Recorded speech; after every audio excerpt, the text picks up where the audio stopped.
अष्टावक्र गीता चौथा प्रकरण दूसरा श्लोक। यत्पदं प्रेप्सवो दीनाः शक्राद्याः सर्वदेवताः अहो तत्र स्थितो योगी न हर्षम उपगच्छति। आश्चर्य आश्चर्य अद्भुत आश्चर्य। जिनको हम ऊंचा समझते हैं, जो हमारी कल्पना में सर्वोच्च हैं, वो भी जिस वस्तु को पाने के लिए दीनता से खड़े रहते हैं, योगी को वो वस्तु सहज ही प्राप्त है, लेकिन उसकी प्राप्ति से उसे कोई हर्ष नहीं होता।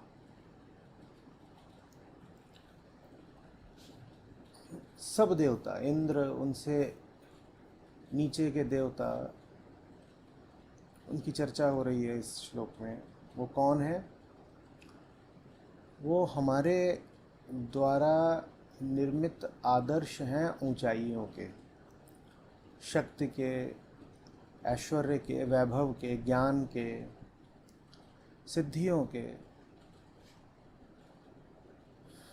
जो सबसे विशाल हम खाकी खींच सकते थे, उनको हम कह देते हैं देवता। और सुंदर, मधुर, रमणीय, अनुकूल, प्रिय, सुखदाई स्थिति और वातावरण का जो हम सबसे बड़ा आदर्श खड़ा कर सकते थे, उसको हम कह देते हैं स्वर्ग। तो निश्चित रूप से देवी देवता सर्वोत्तम है, पर उनकी उत्तमता मन की परिधियों द्वारा सीमित है। मन जिस जिस चीज़ का विचार कर सकता है, उन सब चीज़ों में, चित्रों में, वस्तुओं में, विषयों में देवता सर्वश्रेष्ठ है। तो कुल मिलाकर के अष्टावक्र कह रहे हैं कि मन अधिकतम जहाँ तक जा सकता है, वो आखिरी बिंदु भी दीनता से मांगता है, याचना में गिड़गिड़ाता है कि मुझे आत्मा दे दो। मन की ऊंची से ऊंची उड़ान भी आकाश का छोड़ नहीं पाती।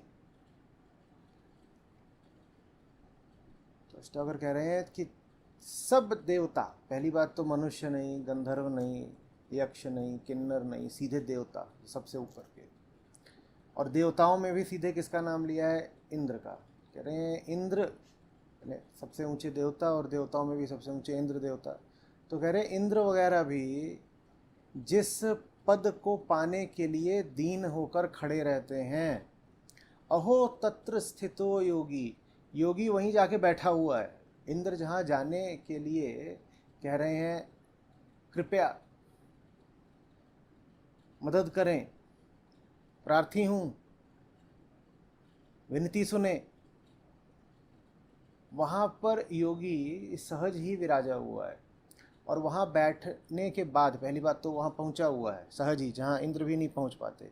और दूसरी बात, वहाँ बैठे हुए वो कह रहा है, इसमें विशेष क्या है?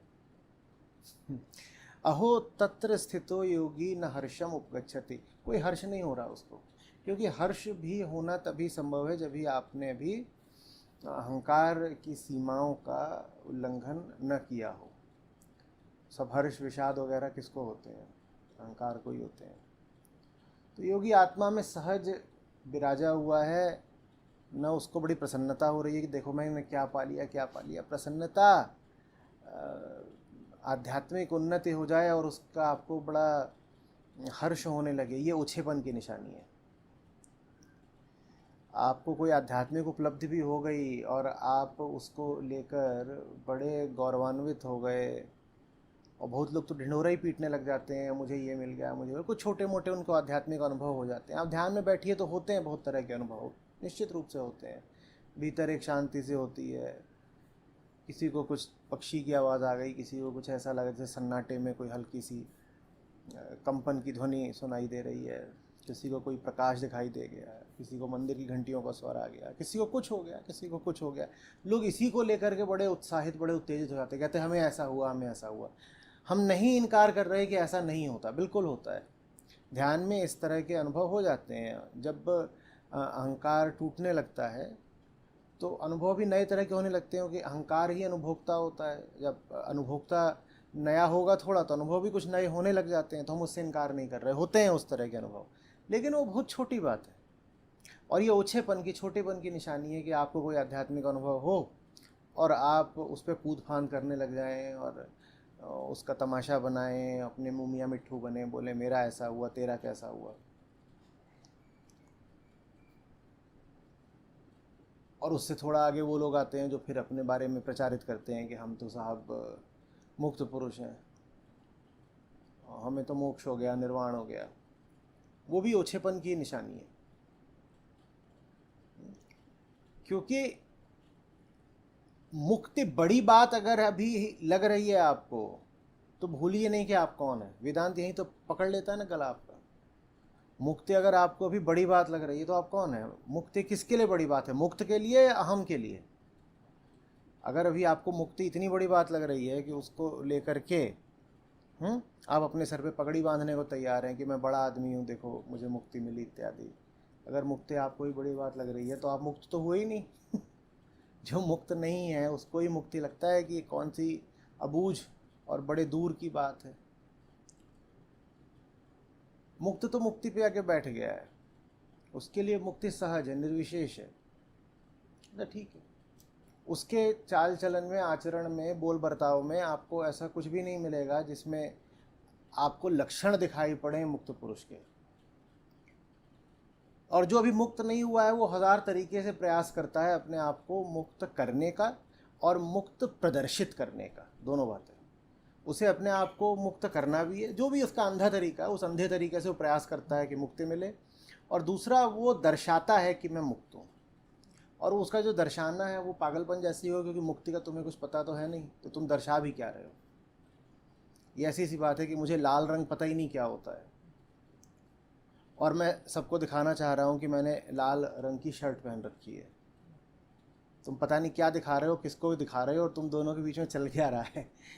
जब तुम जानते ही नहीं कि लाल रंग क्या होता है तो तुम दिखा क्या रहे हो। और वो कौन से पगले हैं जिन्होंने मान भी लिया कि तुमने लाल रंग पहन रखा है। लेकिन ऐसा कारोबार चल जाता है, क्योंकि लाल रंग क्या है ना तुम जानते न तुम्हारे दर्शक जानते, तो दोनों एक दूसरे को बुद्धू बना कर आश्वस्त कर सकते हैं कि हाँ साहब तुमने लाल पहन ही रखा है। मुक्त पुरुष का कोई लक्षण नहीं होता, वो बेलक्षण होता है, आप नहीं उसको पकड़ पाएंगे। मुक्ति को चिन्हित कर पाना संभव नहीं है। और वो मुक्ति जो चिन्हित हो जा रही है वो मुक्ति नहीं है, वो मुक्ति का चिन्ह ही है। लोग चूंकि अंधे हैं इसीलिए मुक्ति को भी वो उपायों से, लक्षणों से पकड़ने की कोशिश करते हैं। कहते हैं ऐसे ऐसे लक्षण हो तो मुक्त मान लेना। कोई लक्षण नहीं होता। लक्षण तो ओढ़े जा सकते हैं, लक्षणों की तो नकल की जा सकती है। और इंसान ने अपने पूरे इतिहास में मुक्त लोगों के लक्षणों की नकल ही करी है। कभी कोई लगा कि मुक्त है, लगा, वो भी तुम्हें कुछ पता तो है नहीं, तुम किसी को भी मान लेते हो अनुमान से या अंधविश्वास से मान लिया कि फलाना जो है वो मुक्त है। तो तुमने उसके लक्षण पकड़े और कहा कि अच्छा जो मुक्त होता है वो ऐसे लक्षण उसके होते हैं। आपने देखा कि कोई मुक्त है, आपको वो जंगल में दिखाई दिया, तो आप एक लक्षण बना लोगे कि मुक्त पुरुष वो होता है जंगल में पाया जाता है। आपने देखा कोई मुक्त है, वो आपको कम कपड़े पहन दिखाई दिया, तो लक्षण बना लोगे कम कपड़ों में। मैं तो पूछा था, मैंने कहा था अगर आपको कोई मुक्त पुरुष पेड़ के ऊपर बैठा दिख जाए तो आपका लक्षण तो ये बनेगा कि जो पेड़ पे चढ़ा हुआ मुक्त पुरुष है। और भला हुआ कि कोई मुक्त पुरुष आपको सुबह सुबह नित्य क्रिया करता नहीं दिख गया, नहीं तो आप बोलोगे कि ये सुबह सुबह जो जाके टट्टी पेशाब करता है उसको कहते हैं मुक्त पुरुष, यही लक्षण है मुक्त पुरुष का। तो हम ऐसे लोग हैं, जब जिस चीज़ को आप जानते नहीं उसको लेकर के फिर आप लक्षणों का तुक्का चलाते हो, लक्षणों का तुक्का, जुगाड़, अनुमान, अंधा अनुमान। तो इंद्र आदि के बड़े लक्षण होते हैं, लेकिन ये जितने सब लक्षण वाले हैं ये सब उस अंतिम पद के सामने दीन और याचक और प्रार्थी बन के ही खड़े रहते हैं, हाथ जोड़े। और वो बेचारा जो सहज है, साधारण है, जिसका कोई लक्षण नहीं, निर्विशेष है, उसको देखो तुम, वो ऐसे ही बस में जा रहा हो रोडवेज की साधारण यात्री की तरह वो भी बैठा हुआ है, पता ही नहीं चलेगा, अंतर ही नहीं कर पाओगे। जैसे सब है वैसे ही है। उसकी खासियत ही है कि उसने अपनी खासियत खो दी है और उसे खास बनने का कोई शौक भी बचा नहीं है। तो वो सब जो खासम खास हैं वो कह रहे हैं आत्मा चाहिए, आत्मा चाहिए, क्योंकि वो भी खास किसकी दृष्टि में है? अहम की दृष्टि में है। वो उच्चतम किसके पैमाने पर है? अहम के पैमाने पर है। वो सबसे बड़े आदर्श हैं, वो सबसे ऊंचे स्थान पर विराजे हुए हैं, पर किसके सबसे ऊंचे स्थान पर? अहम के सबसे ऊंचे स्थान पर। तो बाहर नहीं है, ऊंचे जरूर हैं पर अहम के लिए ऊंचे हैं, अभी वो अहम की सत्ता के बाहर नहीं है। तो इसलिए उनका भी अभी कुछ खेल बना नहीं है। और योगी को कह रहे हैं अहो तत्र स्थितो योगी न हर्षम उपगच्छति, वहीं बैठा हुआ है वो मर्मज्ञ तत्ववेत्ता, और उसको इस बात में कुछ खासियत भी नहीं लग रही। आप उसे आके बोलोगे अरे भाई गजब हो गया, बधाई हो, तुम आत्मस्थ बैठे हो, वो कहेगा तो ये तो स्वभाव है। कोई स्वभाव में बैठा है, इस बात पर बधाई कैसी, इस बात में गौरव कैसा, इस बात में विशेषता क्या? जो चीज सहज है उसमें विशेष क्या? कहेगा तुम मुझे बधाई दे रहे हो कि मैं आत्मस्थ हूं, ये मेरे लिए वैसे ही जैसे मैं तुम्हें बधाई दूं कि तुम्हारी पलक झपक रही है, कि तुम सांस ले रहे हो। जैसे तुमको प्रकृतिस्थ होने पर कोई आश्चर्य नहीं लगता, वैसे ही मुझे आत्मस्थ होने पर कोई आश्चर्य नहीं लगता। सांस चलना प्रकृति में होने का लक्षण है ना, तो तुम्हें कोई अजीब बात लगती है क्या कि तुम्हारी सांस चल रही है? बल्कि अजीब तुम्हें तब लगेगा कोई आके बोले अरे बधाई हो, गजब आदमी है, अब आपकी तो सांस चल रही है। अरे आपके सर पे बाल है, आपके मुंह पे नाक है, ये क्या, आपके हाथ पे खाल है, बधाई हो, बधाई हो। आप कहोगे अजीब बेवकूफ हो यार, ये तो साधारण प्राकृतिक बातें हैं। हम शरीर प्रकृति में स्थापित है तो शरीर में ये सब चलता रहता है।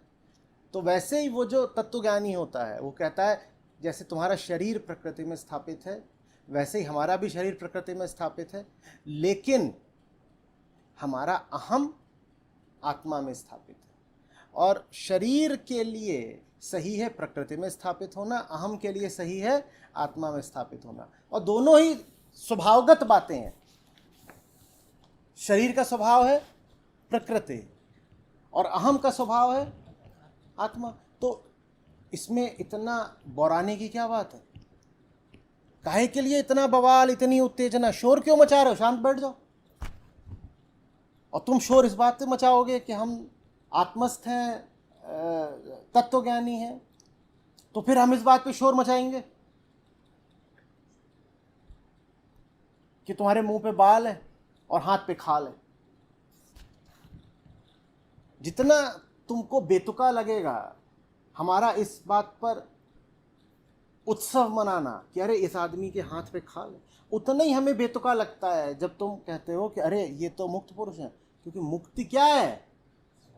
स्वभाव है। स्वभाव माने जो पराया नहीं होता, जो आपको पहले से प्राप्त है, जिसके लिए चेष्टा नहीं करनी होती, जो आप हो ही, जो मैं हूं ही, वो होने पर तू काहे के लिए मुझे सम्मान देने आया है, मुझे खास बनाने आया है? वो तो मैं हूं ही।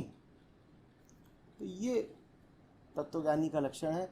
चूंकि वो सहज है इसलिए उसे ये आकांक्षा नहीं बचती कि वो अपने आप को किसी भी वस्तु से, व्यक्ति से, आदर्श से, पैमाने से अतीत दिखाए, किसी भी मानदंड पर अपने आप को श्रेष्ठ बताए।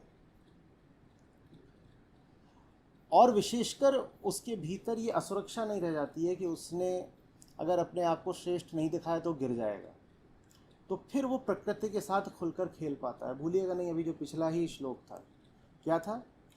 हंतात्मज्ञस्य धीरस्य खेलतो भोग लीलया। जिसने अपनी अज्ञता का, अपने अज्ञान का नाश कर दिया है, वो धीर अब भोग में खेलता है, लीला करता है। उसको अब ये असुरक्षा भय नहीं रह गया ना कि अगर मैंने दिखा दिया कि मैं प्रकृति में कीड़ा कर रहा हूं तो लोगों को कहीं पता ना चल जाए कि मैं आत्मस्थ ना हूं। जो आत्मस्थ है ही वो खुल के प्रकृति में कीड़ा करता है, उसको नहीं फर्क पड़ता। समझ में आ रही है? जिसको बहुत डर होता है कि पता ना चल जाए किसी को कि अब मैं जवान नहीं रहा, वो अपने बाल रंगते हैं।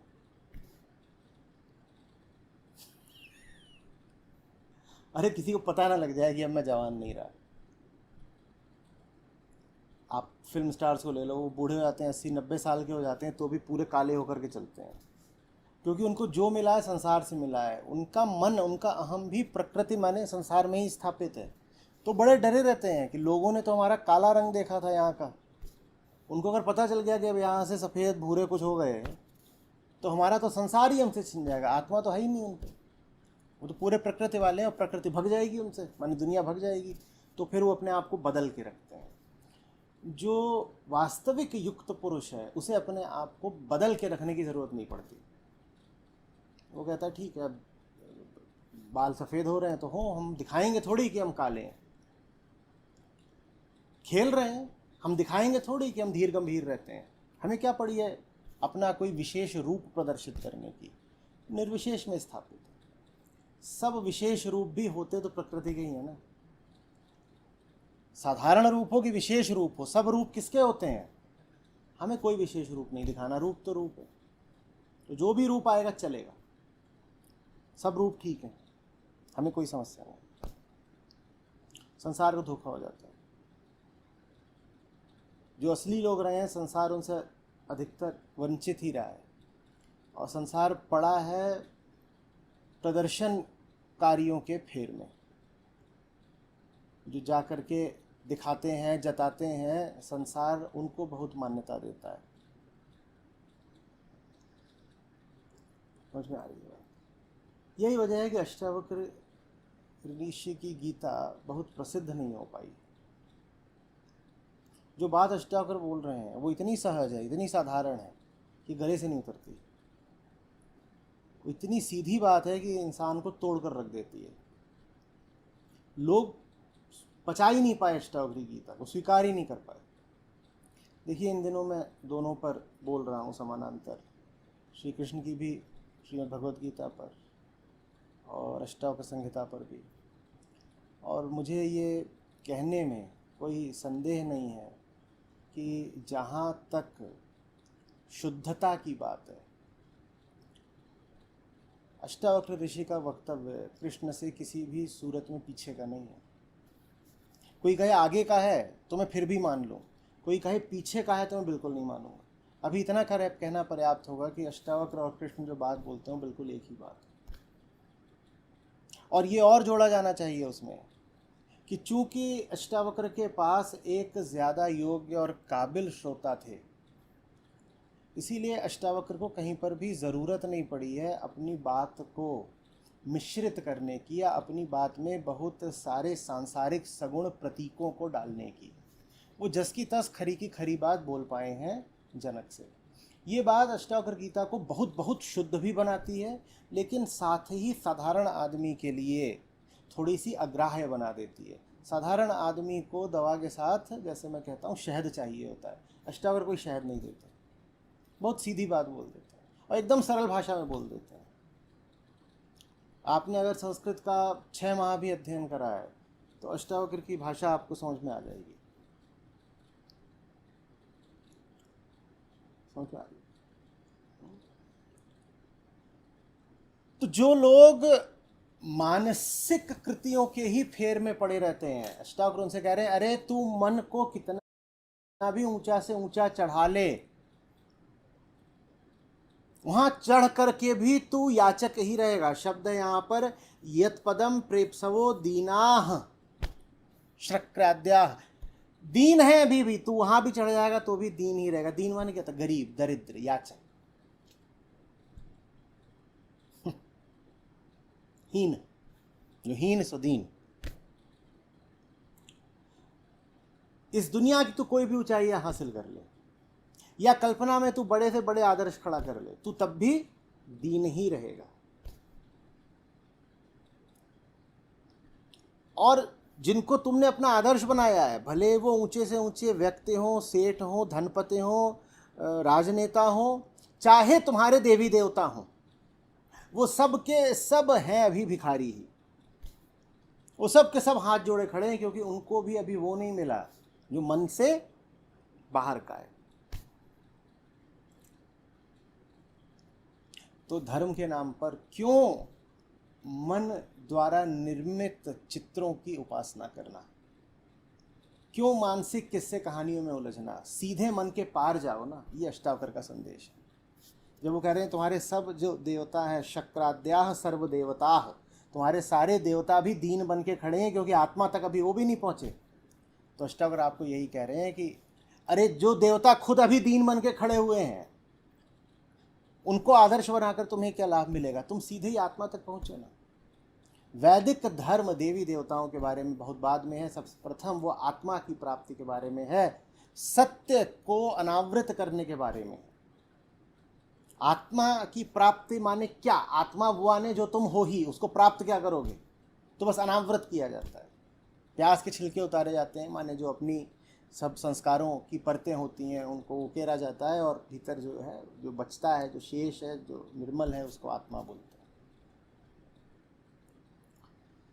तो यहाँ सीधे सीधे संदेश दिया जा रहा है, छोड़ो ना तुम ये जो चक्करों में पड़े हुए हो, दुनिया में दौड़ते हो कि फलाना व्यक्ति मेरा आदर्श है, कोई मजबूत आदमी, कोई आकर्षक आदमी, कोई मनोरंजक लुभावना स्त्री पुरुष, कोई बहुत बड़ा उद्योगपति, ये सब आदर्श बनते हैं ना हमारे, यही तो बनते हैं। कह रहे ये तो खुद दीनहीन है, तुम क्या इन्हें आदर्श बना रहे हो? और जब कोई इनसे आगे निकलता बोलता है नहीं मैं सांसारिक लोगों के पीछे नहीं जा रहा हूँ, मैं तो धार्मिक आदमी हूँ, तो वो क्या करता है? वो कहता है मेरे आदर्श हैं देवी देवता। अष्टावक्र कह रहे हैं चाहे तुम्हारे राजनेता हो, चाहे तुम्हारे देवी देवता हो, ये सब अभी दीनहीन याचक ही हैं, क्योंकि सत्य से अछूते हैं। जो कुछ भी मन में आ सकता है, जिसकी तुम बात कर सकते हो, जिसकी तुम कल्पना कर सकते हो, मन का है, वो अभी सत्य से अछूता है, तो वो भी अभी ऐसे ही खड़ा है। तो भिखारी से भीख मांग के तुम्हें क्या मिलेगा पगले? तुम सीधे सत्य के उपासक बनो। तुम आत्मा के सामने नमित हो, बाकी सब ऐसे ही। जिनके पास अपना कुछ नहीं, उनके शरणागत होकर तुम क्या पाने वाले? जिसके अपने सर पे छांव नहीं, वो तुम्हें क्या छाया देगा? जिसके अपने पांव के नीचे जमीन नहीं, उसे कंधों पे बैठ के तुम्हें क्या सुरक्षा मिलेगी? समझ में आ रही है? ये वेदांत है, ये वास्तविक वैदिक धर्म है। आत्मा सत्य, आत्मा ब्रह्म। अहम को मुक्ति देनी है, मुक्त अहम को ही ब्रह्म कहते हैं। बस यही वैदिक धर्म है और कुछ नहीं, बाकी सब इधर उधर।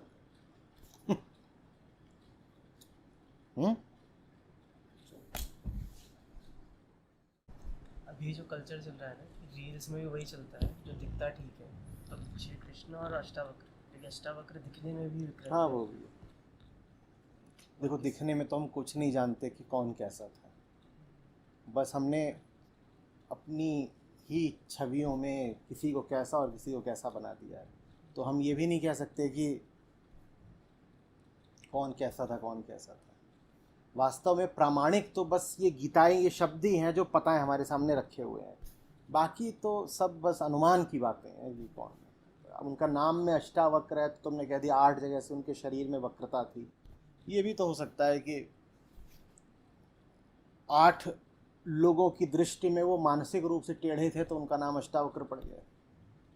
कुछ भी हो सकता है, मैं नहीं जानता क्या था, लेकिन मैं ये जानता हूँ कि जो शब्द है ये उच्चतम है, इनका सम्मान किया जाना चाहिए। और इन चक्करों में बहुत पढ़ना नहीं चाहिए कि उनका शरीर कैसा था, उन्होंने किससे बहस करी, किसको हराया किसको नहीं हराया, पिता कैसे थे, पिता का अपमान हो गया, पत्नी का नाम क्या था, ये सब बातों में पढ़ना नहीं चाहिए।